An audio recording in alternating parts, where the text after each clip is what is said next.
सांगितले आहे। तसेच बिंदू नामावलीनुसार कर्मचारी नियुक्ती कोणत्या सहकार कायद्यानुसार आहे।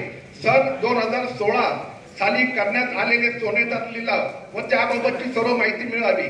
श्री RP शर्मा यांनी विचारलेल्या प्रश्नाबाबत योग्य तो लेखी खुलासा देण्यात आला असून याबाबत सभेत वाचनही करण्यात आले। ते पुढील प्रमाणे शासनाने एक रकमी कर्ज परतफेड योजनेच्या नियम व अटीनुसार या योजनेत सहभाग घेणाऱ्या सर्व कर्जदारांची नावे, कर्जाची रक्कम, थकीत रक्कम व दिलेली सूट याची माहिती सभेपुढे सादर करण्यात आली। तसेच कर्मचारी बिंदू नामावली बाबत सुप्रीम कोर्टाची जजमेंट कॉपी सभेत सादर करण्यात आली।